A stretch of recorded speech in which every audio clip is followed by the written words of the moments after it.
결혼 4년 차, 아직 아이는 없어요. 아이 태어나면 친정어머니께서 도와주신다고 했던 게 있어서 원래는 결혼하자마자 아이를 가질 계획이었거든요. 그런데 어쩌다 보니 이렇게 미뤄지고 저렇게 미뤄지고 정신없이 바쁘게 지내던 와중에 지금에까지 이르게 되었는데 막상 이렇게 되니 아이가 없는 게 참 다행인가 싶기도 하네요. 결혼하자마자 3개월이 채 지나지 않아서 남편이 했던 말을 바꿨어요. 저희는 반반 결혼을 했는데 남편과 제가 월 수입은 누가 더 잘 번다 할 것도 없을 정도로 거의 비슷한 편인데 결혼 당시에 각자 모아놓은 돈의 차이가 있었습니다. 제가 훨씬 더 많은 돈을 모아놓은 상황이었어요. 액수는 거의 2배 정도 차이가 났습니다. 돈이 차이가 난다고 한들 사실 그걸 이유로 이 결혼을 다시 생각해보겠네 할 생각은 없었거든요. 애초에 남편도 모자란 금액에 대해선 자기가 어떻게든 해결하겠다는 의지가 있었고요. 결국 남편이 시부모님께 지원을 받아오면서 서로 금액을 똑같이 맞추고 반반 결혼을 하게 되었지요. 하지만 신혼집 마련하는 과정에서 여전히 대출을 받아야 했어요. 둘이서 그 돈 합쳐봐야 어디 적당한 곳에 전세로 들어가기도 빠듯할 정도였었거든요. 제가 결혼할 때 나이가 30이었고 나이가 있었다 보니 바로 자녀 계획이 있긴 했지만 여태 모은 돈을 집에 다 털어넣고도 모자라 대출까지 받은 마당에 자녀 계획 때문에 직장까지 그만둘 수는 없겠더라고요.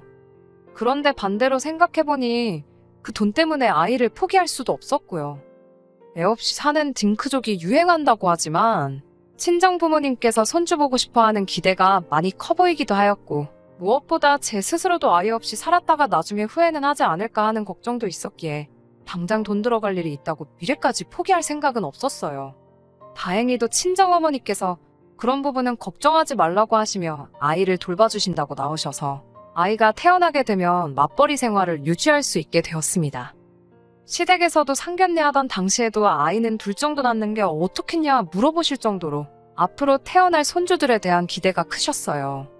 시댁에서도 아이를 돌봐줄 수 있다고 했지만 시댁이 신혼집에서 거리가 차로 1시간이 넘게 걸리는 거리로 20분 거리에 있는 친정과 비교하면 굉장히 먼 편이라 그나마 가까운 친정어머니께 부탁하는 게 현실적으로 보였어요. 시어머니도 당시 말은 돌봐준다고 하시긴 했지만 그때 가봐야 알겠지만 일도 해야 되고 시간이 날런지 모르겠네 하시면서 성 내키지 않아 하시던 게 정작 아이가 생기면 대신 돌봐주는 게 불가능하다는 것 같다 말하는 것이 조금 티가 날 정도였었기도 하고요. 남편과 재벌이 합치면 월 800만 원 정도 되는 상황인지라 사실 여유가 아예 없던 건 아니었습니다. 하지만 여전히 사람 일이란 게 어떻게 될지 모르는 거다 보니 어느 정도 저금이 쌓일 때까지는 조금이나마 돈을 아끼고 싶었어요. 남편도 결혼 전에는 이 부분에 대해서 동의를 했던 부분이고요. 그런데 결혼 3개월 만에 남편이 어느 정도 적당히는 쓰면서 살아야지. 우리 벌이가 있는데 너무 돈만 쥐고 있는 것도 다른 사람들 보기에 안 좋다며 말을 바꾸더라고요. 적당히 쓰고 살자는 기준이 남편과 제가 각자 서로 다르기 때문에 누가 옳고 그른지를 따질 수는 없겠지만 저도 쓸 거 안 쓰고 먹고 싶은 거 참아가면서까지 허리띠 졸라매 아끼고 모으자는 주의는 아니었거든요. 말씀드렸다시피 맞벌이 생활에서 두 사람 벌이가 어느 정도 되던 편이다 보니 남들 하는 거 다 똑같이 따라해가며 사는 정도는 아니지만 그래도 흉내 정도는 내고 있다 생각했는데 남편 생각은 달랐나 봐요. 처음에는 제가 돈 아끼자는 말로 남편에게 눈치 아닌 눈치를 줬구나 싶어서 좀 더 쓰고 살고 싶다는 남편의 말에 알겠다고 긍정적으로 생각을 해보겠다 했습니다. 그리고 가계부를 이리저리 둘러보며 예산을 짜본 결과 한 달에 100만 원 정도는 더 쓰고 살아도 저희 인생 계획에 큰 차질이 없겠다는 생각이 들었고 남편에게도 그만큼 여유가 있다는 말을 전했지요. 그런데 남편이 더 쓰고 살고 싶다는 그 돈의 진짜 사용처가 어딘지 알게 되니 그렇게 할 수가 없겠더라고요. 남편이 돈을 더 쓰겠다고 하는 말이 우리 결혼 생활에 있어서 취미나 여가 생활 등 삶의 질을 올리기 위해 쓰자는 게 아니었고 이제 결혼도 했으니 효도를 좀 해야 하겠다며 시부모님께 생활비조로 돈을 드려야겠다는 말이었거든요. 100만 원씩은 드리고 싶다는 말에 그건 너무하지 않냐며 약간의 실랑이가 있었고 결국 타협 끝에 매달 50만 원씩을 각각 양가 부모님께 드리기로 했습니다. 사실 친정에까지 돈을 보낼 필요는 없었어요. 두 분이 이미 노후 준비가 다 끝나신 상태였거든요. 큰돈은 아니지만 상가 건물 가지고 계신 거에서 매달 어느 정도 수입도 계속 발생하는 상황이었고요. 그렇지만 어쩔 수 없는 상황이었습니다. 애초에 제가 100만 원 정도의 여유가 있다고 말은 했지만 그 말이 꼭 한 달에 저희가 무조건 100만 원을 꽉꽉 채워서 지출을 하겠다는 말이 아니잖아요. 어차피 맞벌이를 하는지라. 그 전에도 서로 쓰는 용돈이 없던 것도 아니었고 한 달에 쉬는 날이 많아봐야 열흘 정도인데 100만 원만큼 여유가 생겼다고 하더라도 안 쓰면 안 쓰는 대로 저금을 한다면 저희한테도 더 이득인 셈이잖아요. 그렇게 할 수도 있는 상황인데도 불구하고 남편은 100만 원 여유가 있다고 하지 않았냐며 그 전액을 몽땅 시댁에 보내주겠다고 우기기 시작했었거든요. 그러니 그럴 바에 차라리 너만 자식된 도리하냐 나도 하겠다 하고 친정에도 50씩을 보내기로 한 거였지요. 남편은 장인 장모님 노후 준비도 다 되어 있는 걸로 알고 있는데 뭐하러 보내냐는 식으로 이야기를 하긴 했지만 반반 결혼 한마당에 제가 그렇게 나오니 똑같이 하겠다는 걸 더는 반대하지는 못하더라고요. 아무튼 그렇게 해서 매달 100만 원씩의 추가적인 지출이 더 생기게 되었습니다. 그래서 저도 저 나름대로 자녀 계획은 딱 1년만 늦추자 혼자 생각했지요. 분명 중간에 아이를 가지려고 노력을 했던 때도 있습니다만 그러는 와중에 각자 회사 일로 바쁘고 이래저래 하다 보니 결국 결혼 4년차가 되는 지금에도 아이 소식은 없었지요. 그리고 그게 지금에 와서는 참 다행이라는 생각이 듭니다. 얼마 전 일이었어요. 친정아버지 생신이라 남편하고 같이 친정부모님 모시고 식사를 했습니다. 식사 끝나고 나서 저희도 부랴부랴 집에 돌아가려고 했는데 친정부모님께서 잠깐 시간 되면 집에 가서 차나 한잔 하면 어떻겠냐 하시더라고요. 보통 저희 시간 뺏는 것 같아 싫다고 이따금씩 하는 외식도 싫다고 하시던 두 분이셨는데 갑자기 차 한잔 하자니 뭔가 싶었지요. 남편은 불편할 것 같다고 집에 가고 싶어 했는데 두 분 분위기가 심상치 않아서 따라갔습니다. 아니나 다를까 어차피 할 이야기인데 시간 붙들고 있을 필요나 있겠냐며 차의 뜨거운 기운이 식기도 전에 바로 본론부터 꺼내시는데 친정부모님이 방에서 통장하고 인감을 가져와 저희한테 건네주시더라고요. 통장을 열어보니 거기에는 3천만 원이라는 거액이 들어있었어요. 친정어머니께서 그걸 저희한테 건네주시며 저희가 매달 보내던 생활비 있잖아요. 일단 저희가 주겠다니 그동안 받고는 있었는데 당장 두 분이 쓸 일도 없고 그렇다 보니 그냥 건들지 않고 모아두고만 계셨다 하더라고요.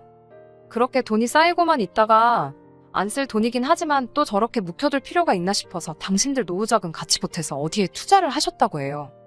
그리고 그게 수익이 많이 나서 안 그래도 필요 없던 돈이었는데 더 필요가 없어졌다며 여태껏 저희가 보냈던 돈을 조금 더 보태서 그 큰 목돈을 만들어서 저희한테 돌려주신 거였어요. 저희가 아직 대출이 남아있는 것도 알고 계시고 소식은 없지만 언젠가 태어날 손주 위에 써도 되고 알아서 요긴하게 잘 쓰면 좋겠다고 하시더라고요. 어차피 당신들이야 저희 결혼하기 전부터 노후 준비도 다 끝난 상황이었다 보니 거기에 더불어 이번에 노후자금까지 보태서 투자를 하셨던 터라 재미를 좀 보셨다고 그 돈 없어도 그만이라 하시더군요. 장인 장모님 불편해서 집에 일찍 가자던 남편은 내내 불편한 티 팍팍 내다가 통장에 찍힌 돈 보자마자 입이 귀에 걸려버려서는 싱글벙글 하고 있더군요. 그 꼴을 보니 솔직히 앞불싸 싶었습니다. 제가 친정에 50만 원씩 매달 보내게 된 경위에 대해서 전후 사정을 미리 말씀을 드릴 걸 싶더라고요. 안 그래도 시댁에만 100만 원씩 주겠다고 우기던 걸 제가 억지로 반으로 쪼개 양가에 똑같이 하기로 정했던 그 사실을 친정부모님은 아예 모르고 계셨으니까요. 오히려 결혼하자마자 3개월 지나고부터 효도하겠다고 양가 부모님께 50씩 보내기로 결정한 남편을 높게 사셨던 것 같아요. 신혼이고 돈도 빠듯하고 하고 싶은 것도 갖고 싶은 것도 많을 텐데 여유자금 쪼개가며 부모님이며 장인장모 용돈 챙겨주는 사위가 세상에 또 어딨냐며 그 마음 씀씀이에 감동을 하셨다고. 그래서 그 돈을 불려서 저희한테 돌려주기로 결심을 하셨다 하시더라고요. 그래서 통장 돌려주실 때 저한테만 쓱 주셔도 되는 걸 굳이 남편도 같이 자리에 불러놓고 돌려주신 거였고요. 그거야 뭐 이미 엎질러진 물인데 어쩌겠어요. 그 돈 받고 집에 오는 길 내내 남편이 기분이 째지는지 계속 신이 나서 실실거리고 있더라고요. 집에 와서 한참을 고민했네요. 갑자기 생긴 목돈에 저도 솔직히 기뻤던 건 사실이었습니다. 그 돈을 어떻게 쓰면 좋을까 한참 고민하다가 그 돈으로 일단 대출을 일부 상환을 하고 그리고 1,000만 원 정도 들여서 친정부모님 크루즈 여행이라도 보내드릴까 싶더라고요. 따지고 보면 1,000만 원이 엄청 큰 금액이긴 하지만 두 분이 돈을 받은 그대로 주신 게 아니고 불려서 주셨다 보니 크루즈 여행 보내드려도 저희가 여태껏 보냈던 돈과 큰 차이가 없었기도 해서 저도 욕심부리지 말고 친정부모님 위해 쓰자는 생각을 했습니다. 두 분이 어디 여행 다니고 이런 거 엄청 좋아하시는데 요 몇 년간 코로나도 있었고 체력적으로 관광여행 다녀오시는 게 이제 힘이 붙이시다 하셔서 크루즈 여행이 딱 좋겠다는 생각을 했어요. 그런데 남편이 그게 무슨 이기적이고 말도 안 되는 소리냐고 따지고 들더군요. 장인 장모님이 그 돈 필요 없다고 돌려주신 거 아니냐고, 그런데 굳이 그 돈을 써서 여행을 보내줄 필요가 뭐가 있냐고 따지고 들더라고요. 애초에 두 분이 여행을 다니실 거였으면 그 돈을 우리 돌려주셨겠냐며 요긴하게 쓰라고 돌려주신 걸 왜 너네 처가에만 다 써버리려고 하냐면서 저한테 이기적이라고 따지고 드는 거예요.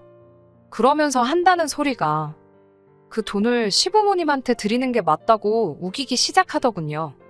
애초에 그만큼의 돈이 친정에 가게 된 경위가 제 억지 때문 아니었냐고 하는 거예요. 처음부터 장인 장모님은 그 돈이 필요가 없던 거 아니었냐며 양가에 50씩 주는 게 아니라 애초에 시댁에 100을 줄 수 있었던 거라고. 괜히 저 때문에 너네 집에도 주고 우리 집에도 주고 하느라 그런 거지 따지고 보면 전부 시댁에 들어갔을 돈이었다고 하는 겁니다.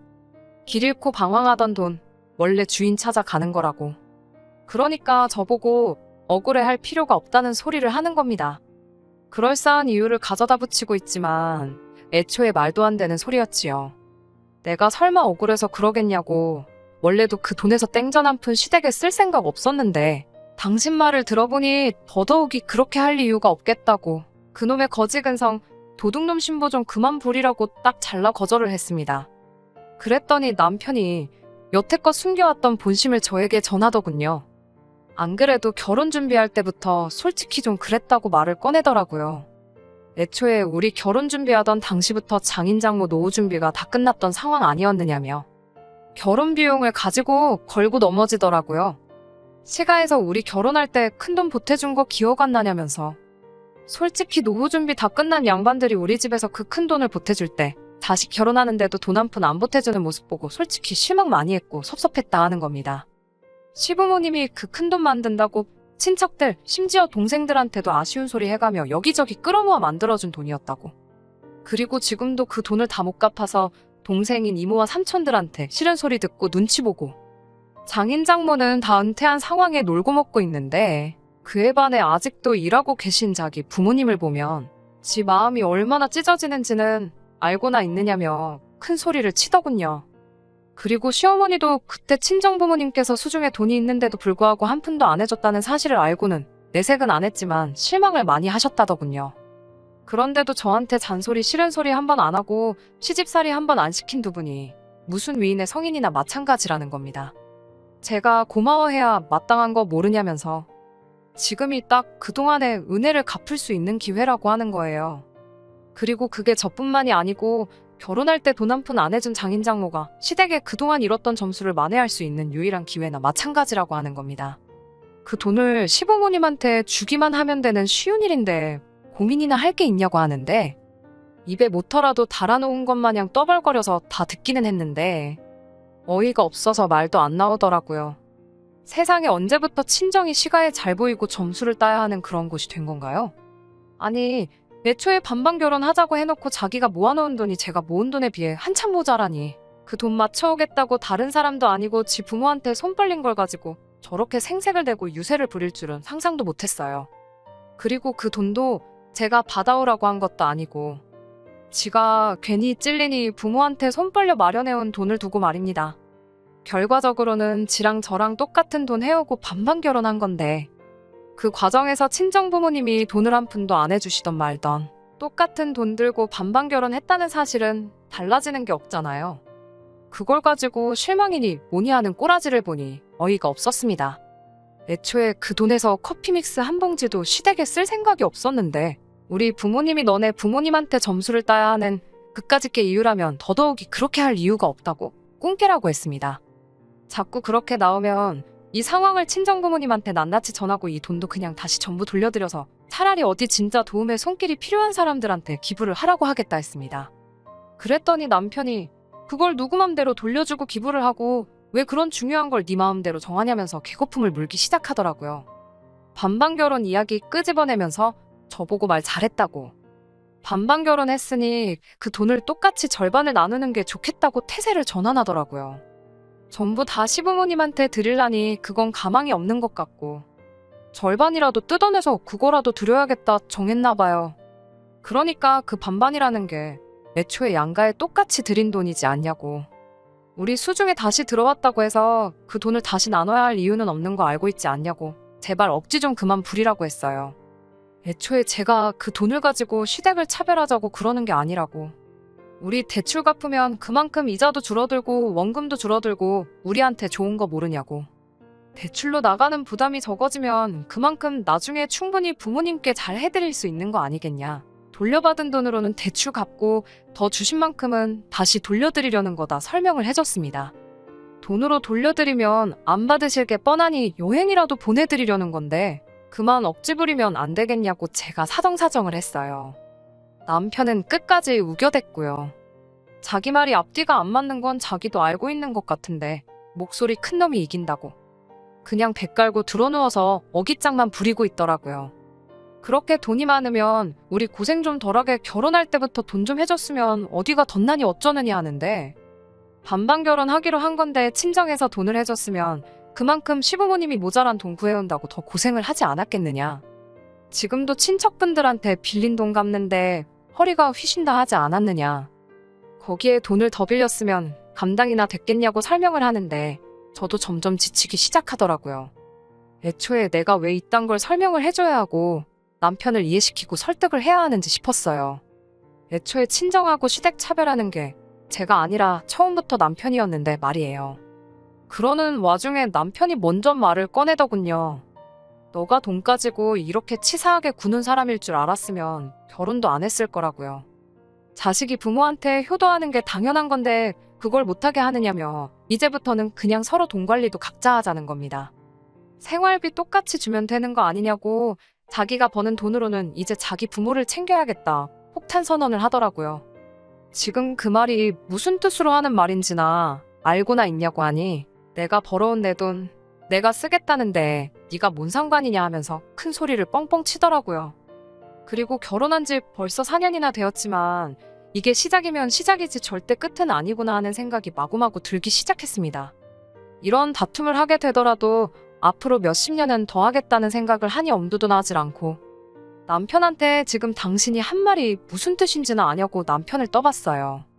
어차피 지금 아이도 없는 마당에 각자 생활비만 절반씩 내고 미래 대비도 하지 않고 알아서 그 돈을 쓰겠다는 그 말은 한 집에 사는 남으로 지내도 상관없다는 소리처럼 들린다고 했더니 남편이 목소리가 더 커지더군요.